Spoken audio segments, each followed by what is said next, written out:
Good morning, everyone. As you're all aware, the COVID-19 era has put vaccines at the forefront. Everybody is looking up to vaccines as the ultimate hope. And vaccines, especially from the Indian market and also the science and development domain, there is a lot of focus on speed at which the vaccines can be brought to market and also what is the capacity of the manufacturing in India. We have already established as the leading hub for vaccine manufacturing, with more than 60% of the vaccines being manufactured in India. And also we have strong fundamentals for, and also a transformable, in terms of ecosystem for vaccine development and manufacturing. Today, I am extremely privileged to have a wonderful panel with me who will discuss regarding the contribution of vaccine development. The mix includes from the experts from academia, industry, government, and funding organizations. We will discuss regarding the current situation, including the need for vaccines, the process of trials, and the mechanisms in place for development and deployment. So without, I wouldn't go to the introduction of all the panelists. I will be introducing each one of them before they talk. But I'll just mention the name of the panelists now. We have Dr. Rama Rao Amara, who is a professor at Emory. We have Dr. Raghavan Varadarajan, who is a biophysicist from Indian Institute of Science. We have Dr. Arun Shankar Das, who is the research lead at the dengue vaccine development program at NCBS. And we have Dr. Harish Iyer, who is the India country lead at the BMJF India country office. So to begin with, we'll have a talk by Dr. Rama Rao Amara. He's a professor at Emory Vaccine Center. He's a researcher at the X National Primate Research Center and is the investigator at the Emory Center for AIDS Research. His laboratory aims to develop vaccines for HIV/AIDS with a focus on developing both prophylactic vaccines as well as therapeutic vaccines. For prophylactic vaccines, their goal is to generate strong antiviral antibody responses and cytotoxic T-cell responses. Their lab is specialized, and also they've developed newer versions of prophylactic vaccine, which is about to enter human safety trials. For the therapeutic vaccine, they're trying how to reprogram these cells and to generate new cells so that they can clear the virus-infected cells. So let's listen to Dr. Rama Rao Amara, please. Good morning. It is a great opportunity and privilege to be with you and sharing with you some of the exciting work that we are doing with our COVID-19 vaccine development today. I would like to thank the organizers for giving me this opportunity. My lab at the Emory University, Atlanta, works on development of vaccines for infectious diseases. We worked on developing an HIV vaccine for the past 20 years. This vaccine has completed phase 2A testing in the humans. And more recently, we started working on vaccines for other infectious diseases such as tuberculosis and COVID-19. Today, in the interest of time, I'll be talking to you only about the COVID-19 vaccine development. So when we think about the COVID-19 vaccine development, we think it is important to generate both antibodies as well as T-cell responses for protection. Antibodies, in particular neutralizing antibodies, are critical for preventing infection. They bind to the virus and block the virus entry into the target cell. If they fail to block this infection, when the infection is established, you need CD8 T cells. These are the killer T cells that can recognize these infected cells and eliminate these infected cells. So both these generation of neutralizing antibody response as well as highly functional CD8 T cell response require CD4 help. So a effective vaccine should induce all three arms of the immune system. So there are multiple important considerations for COVID-19 vaccine development. One is the most important thing is the long-term safety. The vaccine has to be safe. The vaccine should induce both antibody and T-cell responses. If it can be achieve this by using fewer doses, that is better. The vaccine should should induce immunity in the lung. This is particularly important for COVID-19 vaccines since the primary route of virus entry is through lung. And the vaccine should be able to provide cross protection. Inclusion of more proteins is better. And the vaccine-induced responses should be long-lived. In my lab, there are multiple vaccines that are under development for the COVID-19. We are making MVA-based vaccines. The goal here is to induce neutralizing antibody, CD4 and CD8 T cell responses. We are also making protein-based vaccines. The target here is to induce very high levels of neutralizing antibody responses. Protein vaccines generally don't induce CD8 T cell responses. And we are also making vaccines that induce both T cell and antibody responses for protection against future coronaviruses, human coronaviruses as well. This is my team. There are a number of people that contributed for this vaccine development, starting from Shailaja Gangadhara, who made the MVA vaccines. Nandakishore Rautu did the mouse studies. Narayana Chidarla did the development of the protein vaccines. Satish Bolimpalli did various analysis, including innate immune responses. In fact, everybody in the lab contributed in one or the other way. These studies are done in close collaboration with Mehul Sutar at Emory.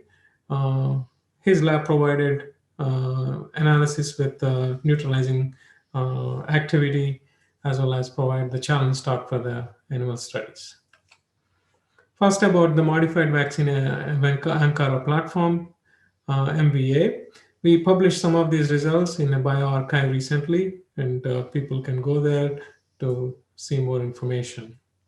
There is a considerable amount of unpublished data, which is currently under review. So MVA, it was originally developed as a vaccine for smallpox for use in immunocompromised individuals. It was derived from vaccinia virus through more than 500 passages in chick embryo fibroblasts. During this process, it underwent 6 internal deletions, became replication defective in primates, lost most of its immune evasion genes. It has been safely used in more than 120,000 humans, including in HIV-infected individuals. So MVA is a pox virus, which is also a DNA virus. There are a number of advantages for MVA vaccines. As I said, it is safe and well tolerated, and there is about 18 years of safety data in humans. They induce strong antibody responses after a single vaccination and can be boosted at least tenfold following a second immunization. MVA vaccine-induced responses in humans are durable with a little contraction over 6 months time frame. In the NHP experiments, we showed that these antibodies actually persist for longer than 3 years. MVA can be delivered through multiple routes, can be used to generate mucosal antibody response. And MVA can accommodate large inserts that will allow expression of multiple antigens in a single vector. MVA vector recombinants are stable. They can be produced at high titer, enabling the ease of vaccine manufacture. More importantly, MVA vaccines have been shown to induce strong CD4 and CD8 T cell responses that are important for protection in general against the viral infections. MVA-based vaccines have been shown to protect against SARS-CoV-1, MERS-CoV, Zika virus, and Ebola virus. So thus, MVA-based vaccines have very high potential for preventing SARS-CoV-2 infection in humans. So for our vaccine development, we targeted the spike protein, which is a target for neutralizing antibodies. Here is a spike protein that exists as a trimer on the viral membrane. It binds to ACE2 on the human cells and gains entry into the human cells. So the spike has 2 main parts as part of its ectodomain, the S1 and the S2. And then it has a transmembrane domain and a small cytoplasmic tail. So for our vaccine development, we made two MVA vaccines, the MVA-S and MVA-S1. The MVA-S expresses the full-length spike that includes S1, S2, transmembrane, and cytoplasmic tail. And it incorporates these pre-fusion stabilizing mutations as part of it. And MVA-S1 expresses the S1 portion of the protein, and it also incorporates a small portion of this S2. We showed in our experiments this S1 forms trimers, and it is a soluble protein. It is secreted out of transfected cell, whereas the S1 at full spike is expressed on the membrane of the transfected cell. So we immunized mice using these two constructs to compare the immunogenicity.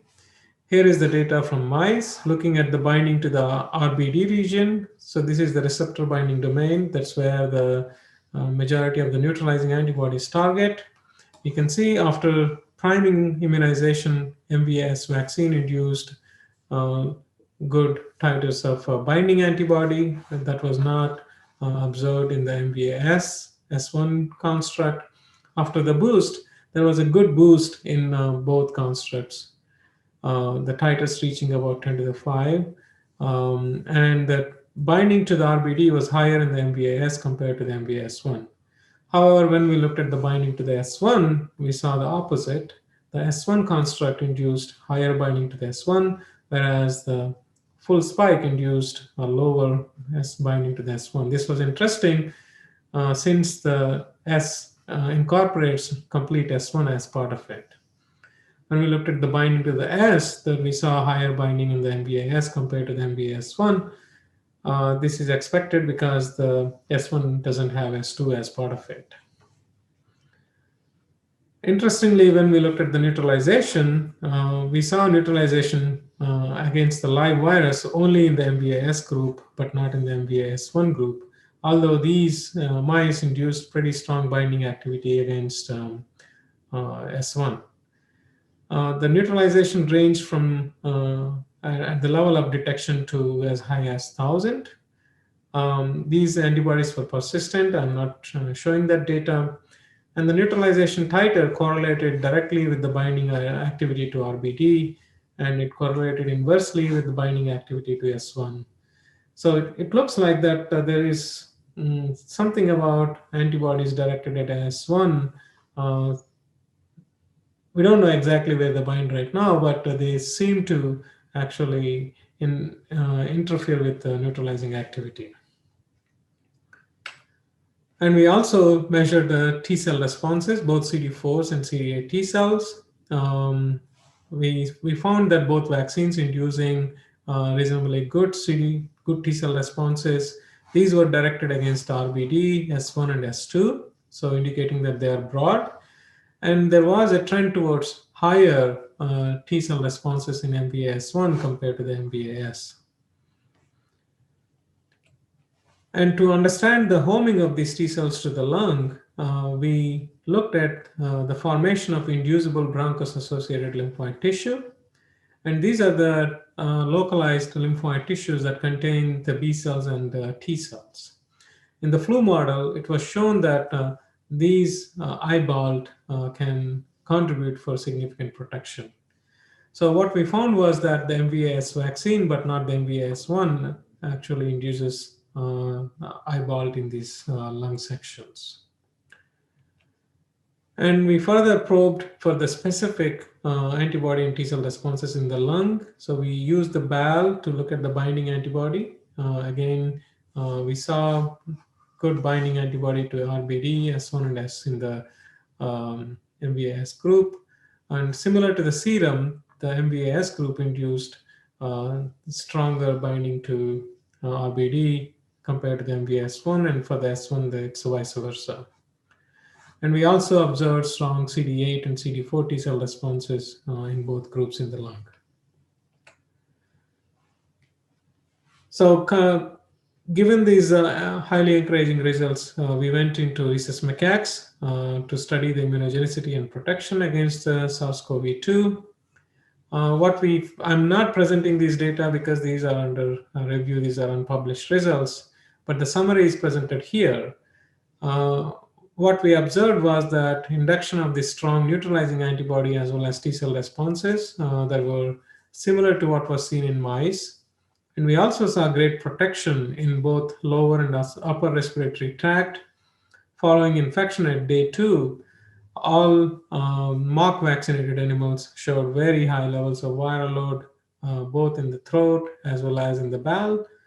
And all 5 animals in the vaccinated group, the virus was below the level of detection. And the vaccination also protected from lung inflammation and pathology. This was a very encouraging sign of local control of the virus pretty early post-infection. So the efforts are underway to manufacture the MVA vaccine, and we are open to partnership with the industry. If anybody is interested, please feel free to reach out to me. We will also define the longevity of immune responses and protection induced by the MVA vaccine. To further improve this immunogenicity of the MVA vaccine, we made some modifications to the protein. So here is the binding titer after single vaccination in the MVAS group that I talked about. And when the mice were given the modified MVAS vaccine, we saw almost 20-fold higher binding antibody. These titers are pretty high for a single dose. This raised the possibility that we could get protection with a single dose of the MVA vaccine. So we will soon test for the protection in non-human primates following the single intramuscular dose as well as oral immunization. So we are doing some oral immunizations with needle-free vaccination. Those experiments will start pretty soon. So now coming to the protein-based vaccines, we are developing monomeric as well as trimeric form of the RBD protein. And here is some of the data from mice. The protein vaccine, this is the monomer induced with alum, induced pretty good binding antibody after prime. And then these are boosted to about 50-fold after the second protein immunization, and these are stable over 4 weeks after the boost. These antibodies also showed pretty strong neutralization against the SARS-CoV live virus that again ranged from 20 to 1,000. And these antibodies were persistent over time. And we used adjuvants to further boost these antibody responses. Here is an example. Adjuvant 1 is alum, and when we use a different adjuvant, which I cannot disclose right now for the proprietary reasons, these results will soon be published. We can actually induce these binding antibodies about 50-fold further. So this is a great improvement that also translates to induction of very high titers of neutralizing antibodies. So here we are observing several thousand titer of neutralizing activity. And we compared the monomer immunizations with the RBD trimer immunizations at 2 different doses. You can see here you're looking at the binding antibody after the prime as well as after the prime with adjuvant 1 and adjuvant 2. Here again with the single dose with both monomer and trimer, we can induce pretty high titers. And the RBD trimer induces relatively higher titer compared to the monomer that was seen after the 1 microgram dose as well. Right now, we boosted these mice to look at the responses after the boost. This is quite encouraging. Based on these results, we started NHP experiments to test the immunogenicity and protective ability of the RBD trimer protein. We immunized these macaques, and we actually observed pretty high neutralizing titers. In some monkeys, the titers range close to 9,000 neutralization against the live virus. And these rhesus macaques are currently being challenged with SARS-CoV-2 virus to determine protection. And in this experiment, we are comparing two different adjuvants. And the future experiments will look at the immunogenicity and longevity of these vaccines. We are also making CHO cell lines expressing these proteins with the goal of taking these proteins into clinic. So again, if any industry partners are interested in these results, please in these vaccines, please feel free to reach out to me. And finally, I would like to briefly touch upon our ongoing studies for inducing broad T cell responses. For this, we are using a DNA prime MBA boost approach for generating high frequencies of CD4 and CD8 T cell responses. This is based on our experience with HIV vaccine development for inducing very high T cell responses. And we designed chimeric immunogens that express multiple proteins of SARS-CoV-2. These genes have been selected based on their cross-reactivity to multiple human beta coronaviruses. And we deleted regions that have any regulatory function. We are currently in the process of characterizing these immunogens. These immunogens will soon also enter the NHP studies for immunogenicity and for protection. So at this point that I would also like to take this opportunity to advertise for postdoctoral positions. There are positions available in my laboratory. If anybody is interested, they can email me at the email address indicated here. With that, I would like to end my talk, and I'd like to thank the organizers again for the opportunity to share some of the data with you. That was a very interesting talk by Professor Ramarao, and we have learned in terms of how their efforts are. So from a technological and a science point of view, it's always good to hear about what the funders have to say. And it's my privilege to introduce Dr. Harish Iyer, who is the India country lead for research and development and senior scientific advisor at the Bill and Melinda Gates Foundation, India country office. And he leads the scientific programs in the country for the foundation. As senior advisor, he is strategic partner between Indian researchers, global partners, and the foundation's global health team in the critical R&D work, including the vaccine preventable diseases, understanding causes of childhood mortality and new approaches to treating neglected disease, and life science partnerships. Dr. Iyer, I request you to please share your thoughts on the entire landscape and what your initial remarks are in terms of the entire development and deployment process. Thank you, Dr. Babu, for inviting me to this panel. I think as we've heard the word unprecedented many times in this year, roughly 1.4 million deaths annually, 130,000 plus deaths in India. So it's really a very, very serious public health problem, and also actually an economic problem that the world faces. So from the foundation's point of view, it's also, there's been a silver lining here, which is that all of a sudden we've realized that we can come together in less than a year and perhaps come to potentially getting close to the licensure of a vaccine. We have heard, and licensure of vaccine with completely new technologies.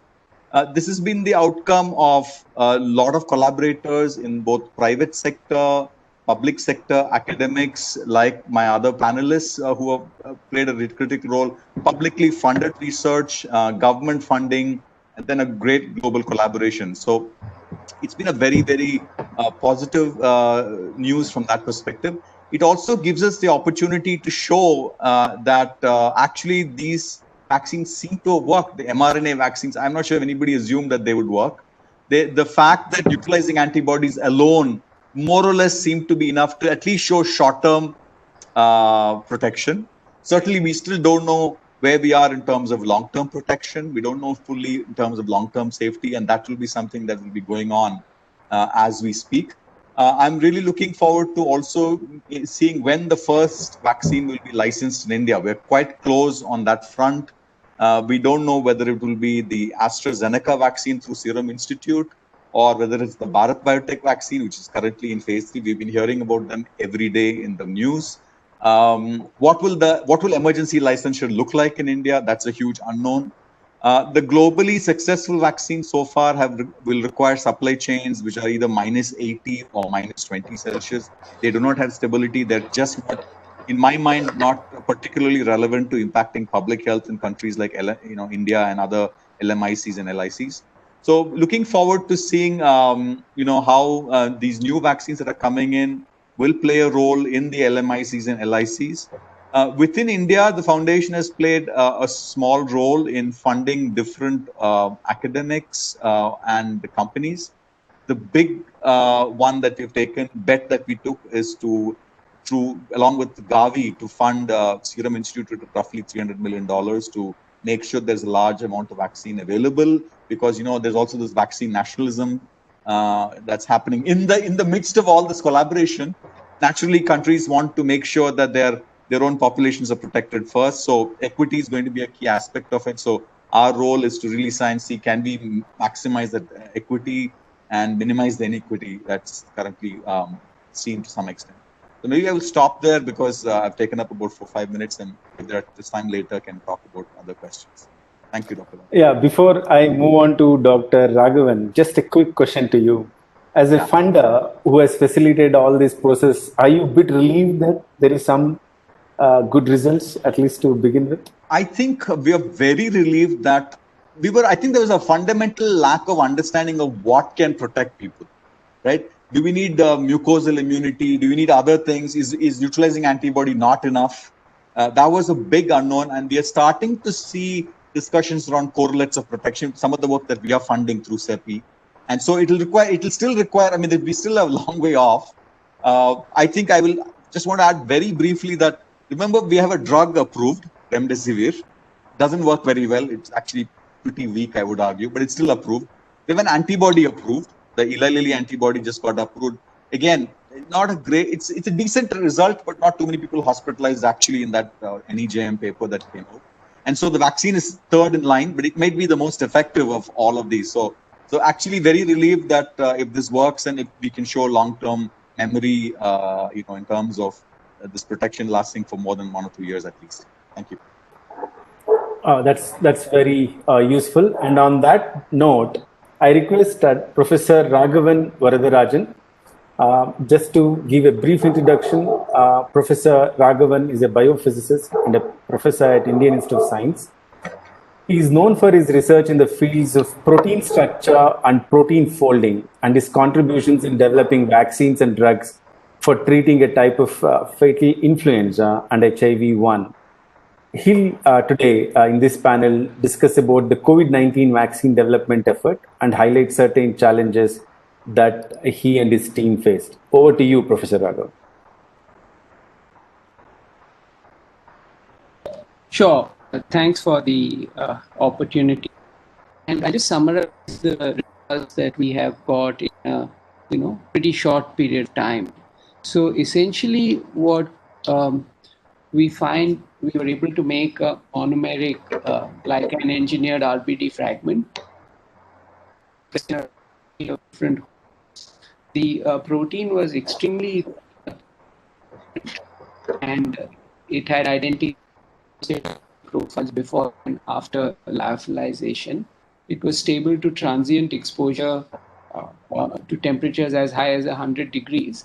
And the protein could be stored at 37 degrees for 4 weeks, and it retained, in terms of its biophysical properties, ACE2 binding, foldedness, etc. In guinea, neutralizing sera against replicative virus, and in hamsters immunized with the RBD, they were protected against very high dose of challenge virus, and there was little or no lung viral load. And so we think that such thermotolerant derivatives show great promise in combating COVID-19. Of course, this was done at Mylan's replicated virus, and it had this summarizes various people who contributed to the work. And let me also then just briefly mention how we can do better the next time around. So when this pandemic happened, soon after there was a lockdown, and then it was very difficult to work under those conditions, and many essential facilities that we needed for vaccine development simply became unavailable. And first and foremost of them was a simple thing like gene synthesis. We had to rely on people outside the country to do this. And of course, downstream there were many other things, more BSL-3 facilities. There were very few places where we could do challenge studies. Getting faster regulatory pathways in place and better access to virus and other reagents. It's ironic that we have to rely on virus made in the USA for the most part for a lot of our work. And fundamentally, there are very few academic groups in the country working in vaccine development, because this is a bit of a long pathway. And there are a lot of excellent vaccine manufacturers, but there's little research base, and most of them prefer foreign partnerships. So these were some of the difficulties that we have faced, which I just thought I'd touch upon. And I'll stop here now. Thank you, Professor Raghavan. I think you you explained in terms of the development process, and also as an academician, what are the challenges that you are facing? I think these are very important that both policymakers, funders, and other stakeholders need to take cognizance of. When we want to improve research and development in India, the focus given on Indian partners, even when they are the best in the field, and the kind of challenges that they are facing, how to resolve that, I think that's a very important challenge that everybody has to understand. From the talk of Professor Raghavan, now we will move on to Dr. Arun Shankar Das. Dr. Arun is the research lead in the dengue vaccine development program at Professor Sudhir Krishna's group at National Center for Biological Sciences, Bangalore. His research focus is to investigate the genetic diversity profile of the dengue viruses across the India and integrate viral sequence information to build a novel nucleic acid vaccine against dengue. He'll describe his team's effort towards dengue's whole genome sequencing across India and how they integrated viral genomics implications to design a nucleic acid vaccine. He'll also talk about the national vaccine resource for the COVID-19 and other vaccines. Over to you, Dr. Arun. First of all, I would like to thank the organizing committee for the great opportunity to present our work here. First, I will take you to an overview of our program. Now, this COVID-19 pandemic, nucleic acid vaccines have reached an inflection point. Notable examples are Moderna, Pfizer's mRNA vaccines, and INO, they have developed DNA vaccines. Our vaccine approach for dengue is DNA-based vaccine. First, we have initiated DNA-based vaccine. Our DNA vaccine candidate induced tetravalent neutralizing antibodies against all 4 serotypes, and also it induced robust T-cell responses against dengue. Our RNA vaccine cancer under development. We have targeted on ET3 region of dengue envelope protein that showed promising results in virus-like particle vaccine that was developed by Naveen Khanna's group at ICGEB. Our group is in the dengue vaccine program group is at an interface of basic science, computational biology, genomics, and experimental therapeutic and vaccine immunologist. Our core funding is by NCBS, TFR, and DBT. This project is particularly supported by Mr. Narayanamurthy, co-founder Infosys. In addition to dengue vaccine study in India, we also established pathogen sequencing capacity in Kavi Institute of Clinical Research, University of Nairobi, Kenya. And also we are interested to build One Earth approach to prevent upcoming pandemics.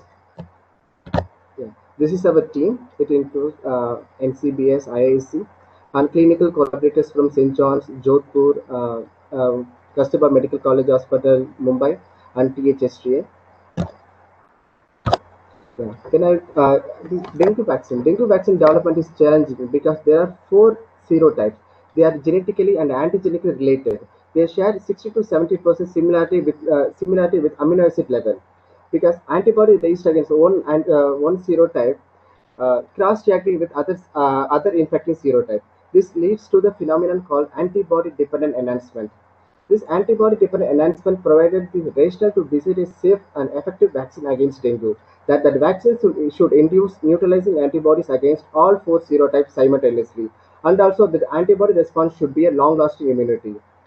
There are so many vaccine candidates are in various stages of clinical trials. The dengue vaccine is a live attenuated vaccine which is approved in several countries, but this vaccine induced adverse effect in seronegative individuals and children elder than 6 years old. As a result, this vaccine is approved only in dengue immune individuals who are living in dengue endemic settings.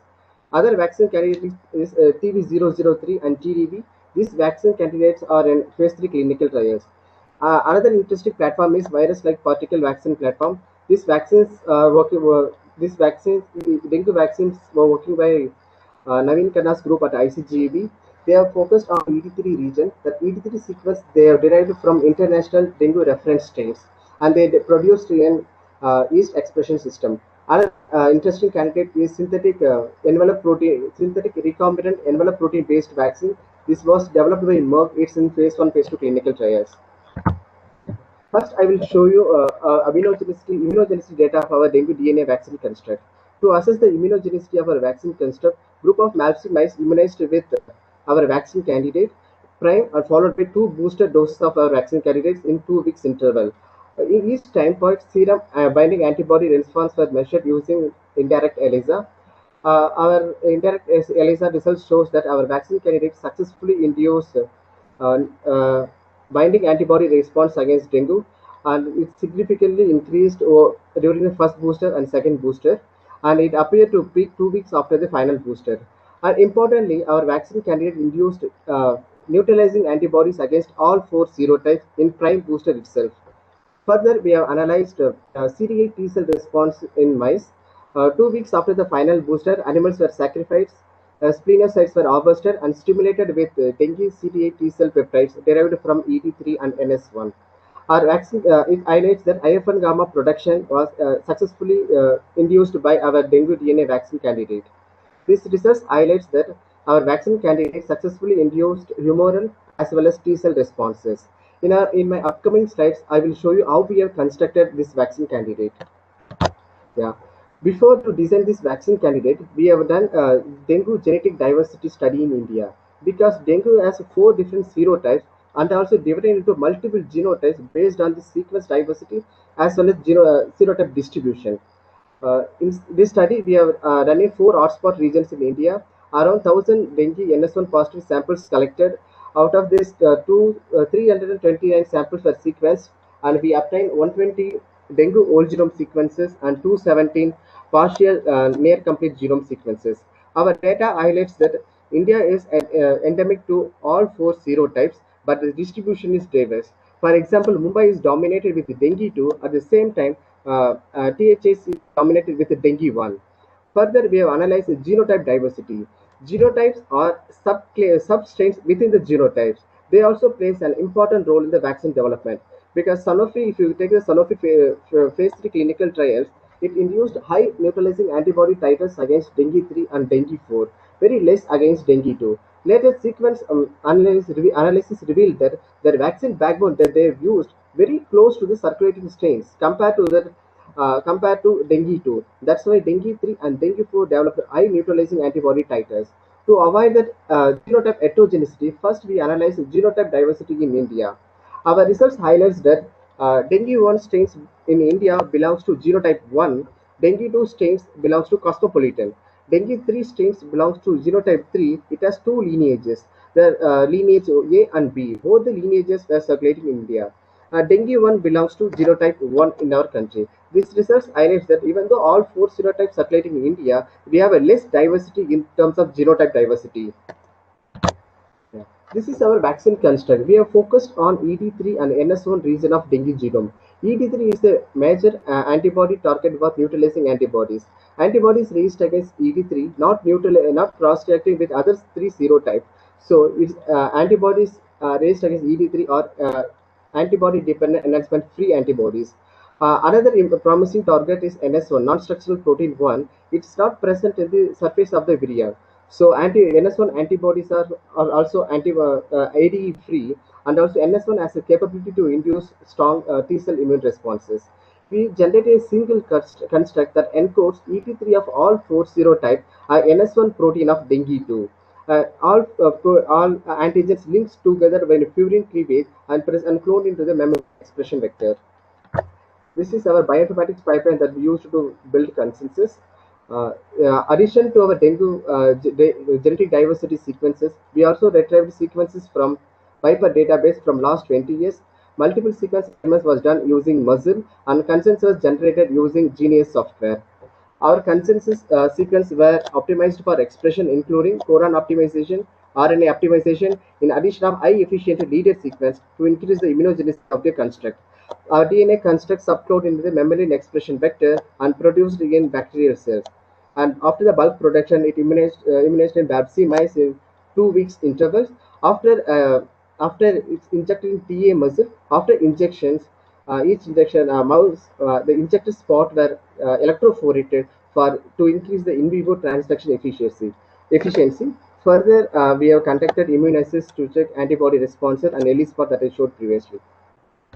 Yeah. And also we are working on mRNA-based vaccine. For mRNA-based vaccines, we have released our DNA template from our mammalian expression vector, and we used IVT RNA method to make transcript. Now, currently, we are in the process of to develop nanoparticle-based formulation and analyze the in vitro antigen presentation and localization studies. Once it's done, then we will take it forward to the mouse experiments. This is the conceptual advantage of DNA vaccine. Immunogenicity. A DNA vaccine can able to induce both T cell and B cell mediated immune responses, and also safety. It's unable to revert into virulence. It's easy to engineer and manufacture. It doesn't require any ultra cold chain storage. The only limitation with lower immunogenicity in humans, and there are studies underway to improve the immunogenicity of DNA vaccines.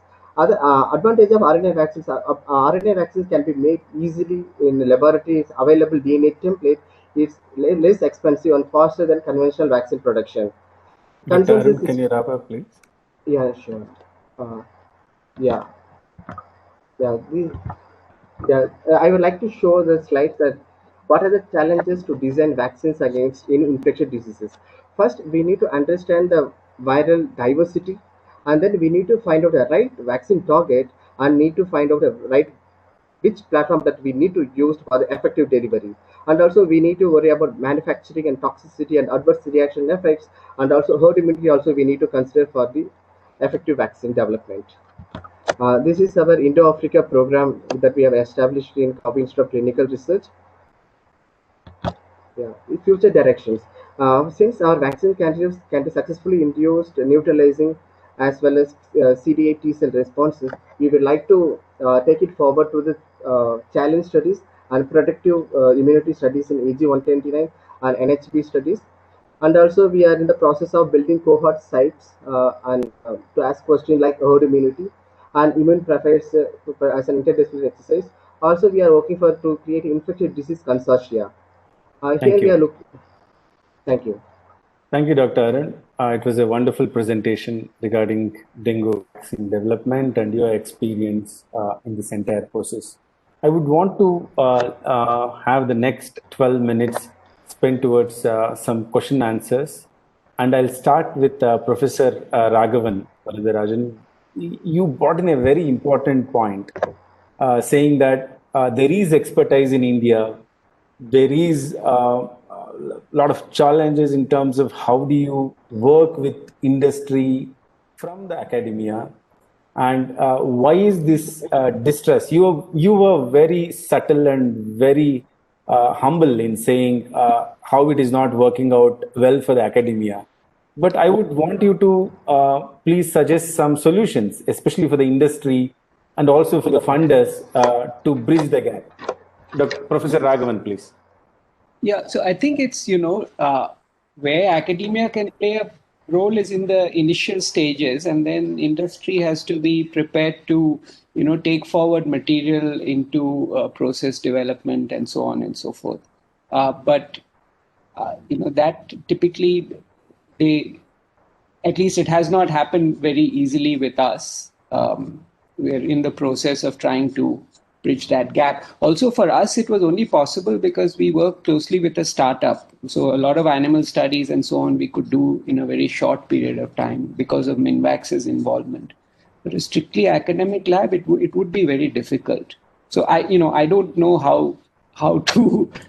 It's really up to the industry to come forward and also academic lab don't work largely in this area because, as I said, publications are difficult, projects are long term, and especially for people attractive area to work in.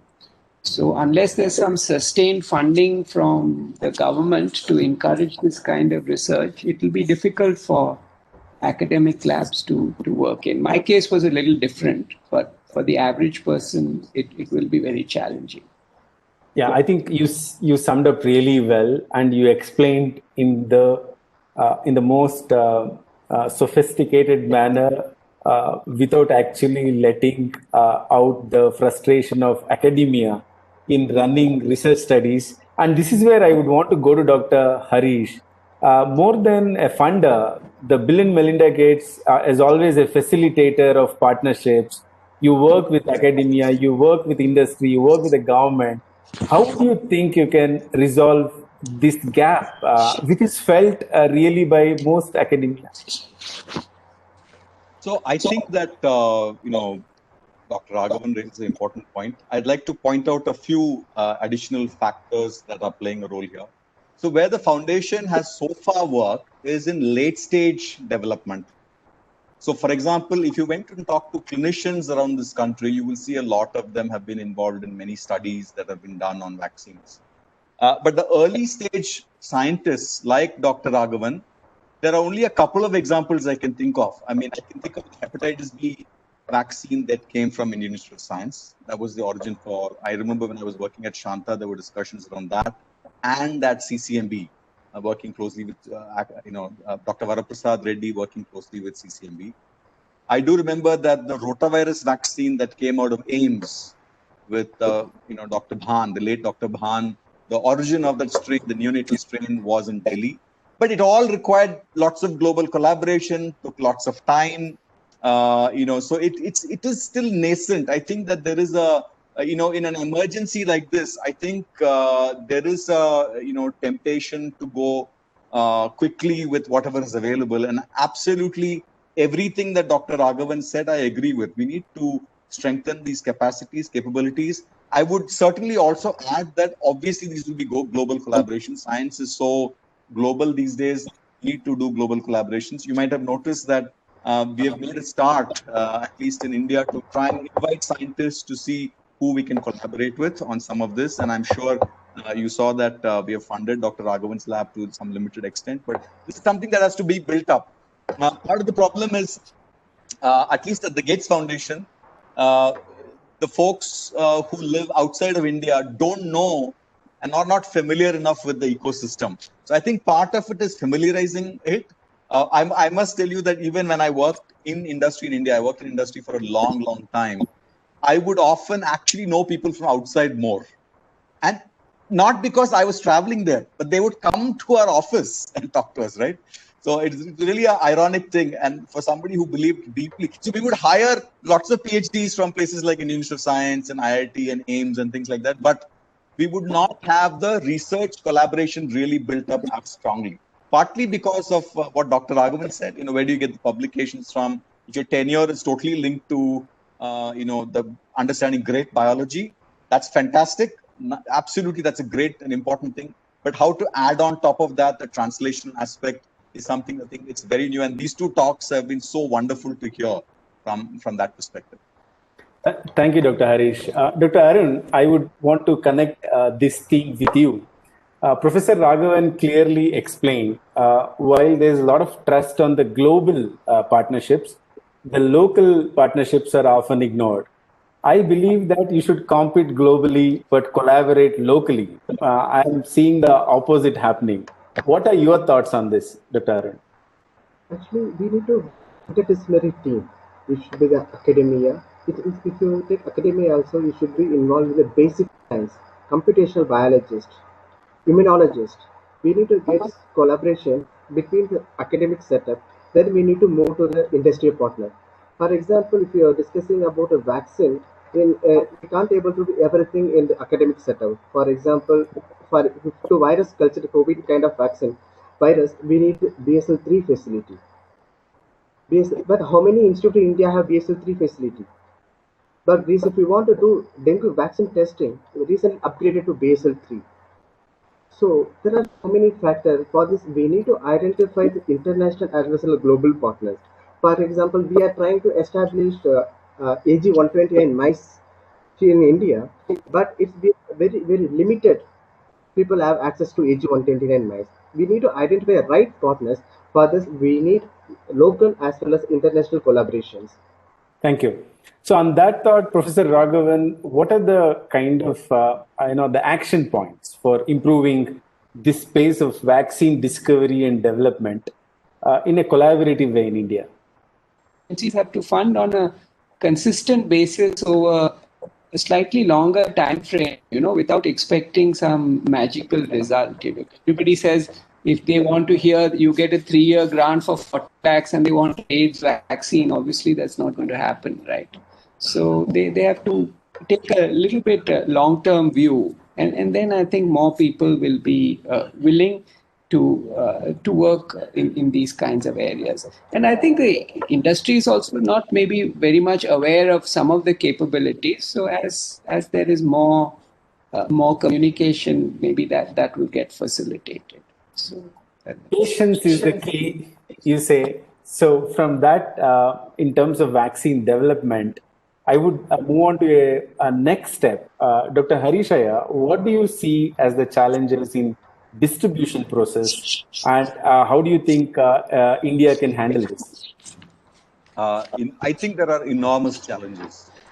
We have done a decent job of the universal immunization program children under 5, but this is like the entire population, right? So this is going to be a lot harder, probably or more than doubling the cold chain volume. So do we have that excess capacity? I think the government is mapping that. How do you communicate to all the people when they should show up at a center? Do they all need digital IDs? That's what we're talking about now. How do you make sure the vaccine is available when people go there and are not disappointed and they have to walk back? How do we get to the bottom of the pyramid? I have no doubt that people who are well-to-do, the top 20% will be able to easily access it. How will the bottom 30, 40%, be able to access it? Big challenge. I think there is another very big one that is global, which is how do people have confidence that this vaccine will work? I think that is requires tremendous leadership, political leadership, people willing to put themselves on the line with all the unknowns. I mean, there's no science that says the vaccines today are safe for 2 years. We just don't know that.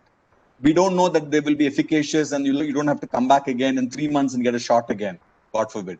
So it's a bit of rolling the dice. If you see today's headlines, it says China has immunized 1 million people with a vaccine that just completed phase 2, right? So that's an astounding roll of the dice in some ways. And so will we do that? Or we will, I think in India, definitely whichever vaccine comes now will be an emergency use authorization only, because even the AstraZeneca vaccine, Indian clinical trial will be ongoing. The Bharat has just started phase 3. So it's going to be a very, the communication on this is going to be really important. And the importance of public health. I think there is no hesitancy, is my understanding, minimal hesitancy in India for vaccines. People are willing to use vaccines compared to other countries. You have 65% of people in the US saying they won't take a vaccine. I don't think we are there yet. We are there at that level. But I think, many factors that need to be playing a role. I think in the cities, it will be easier. When you get into rural areas, it's going to be more difficult to make sure people are enumerated, they're counted.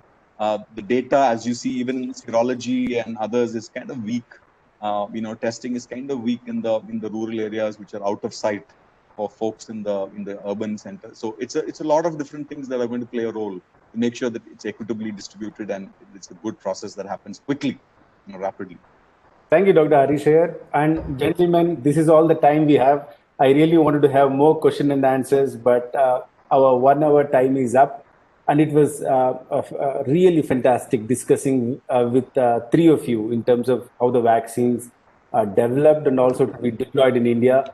While everybody is upping their hope, let the science prevail and let us have a good vaccine which is safe and effective. Thank you for your time. Thank you.